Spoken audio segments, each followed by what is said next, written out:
সূর্যের বাবা-মার অ্যানিভার্সারির অনুষ্ঠানের মধ্যেই এবার সূর্য এবং অনামিকার জোড়া মিলিয়ে ফেলল ঈশা। হ্যাঁ বন্ধুরা, ভিডিওতে লাইক দিয়ে দেখতে থাকুন। সূর্যের মায়ের কাছে গিয়ে যখন ঈশা বলতে থাকে যে আচ্ছা কাকিমা একটা কথা বলুন তো, সূর্য দাদা ভাইয়ের স্ত্রী নীলাঞ্জনাকে তো কোথাও দেখতে পাচ্ছি না, ঠিক সেই সময় সূর্যের বৌদি বলতে থাকে যে ওই নোংরা কেচ্ছার কথা আর বলো না তো, এ যে যা কেলেঙ্কারি করেছে তারপরে ওই মেয়ের নাম মুখে আনাটাও আমাদের জন্য পাপ। আমরা তো রীতিমতো ওকে ঘাড় ধাক্কাতে বার করে দিয়েছি, ওদের সম্পর্ক তো প্রায় ভেঙে গিয়েছে, এখন শুধু ওই লিগালি টুকিটাকি কাগজপত্রে যাবতীয় শৈশবদের বাকি আছে, এছাড়া কোনো কিছু নেই। কিংবা আপনি বলছেন না কেন কিছু?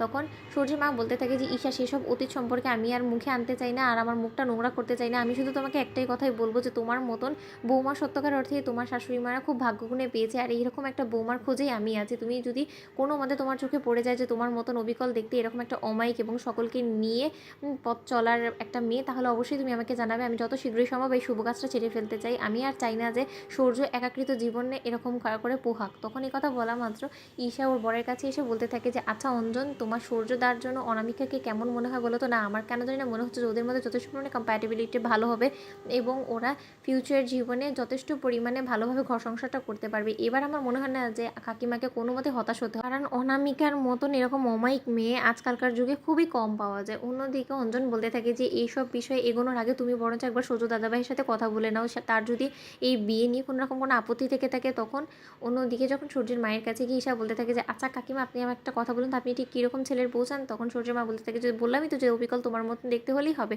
অন্যদিকে সূর্যের মাকে যখন ঈশা বলতে থাকে যে আমার নজরে একটা পাত্রী আছে, আমার যতটুকু মনে হয় যে আপনার খুব পছন্দ হবে, আপনি এক দেখায় ওকে পছন্দ করে ফেলবেন। সে হলো আমাদের বাড়িতে যে এখন বর্তমানে আছে, তার অতীত জীবন সম্পর্কে সে ভুলে যাওয়া সত্ত্বেও তার কিন্তু যথেষ্ট পরিমাণে গুণ আছে এবং সে খুব অল্প সময়ে সবকে আপন করে নিতে পারে, এবং তার যে অমায়িক ব্যবহার সেটা দেখে আপনি রীতিমতো মুগ্ধ হয়ে যাবেন। আপনি তার দিক থেকে চোখই সরাতে পারবেন না। আমার কেন জানি না মনে হচ্ছে যে সূর্য দাদাভাইয়ের জন্য সে একদম যোগ্য একটা পাত্রী।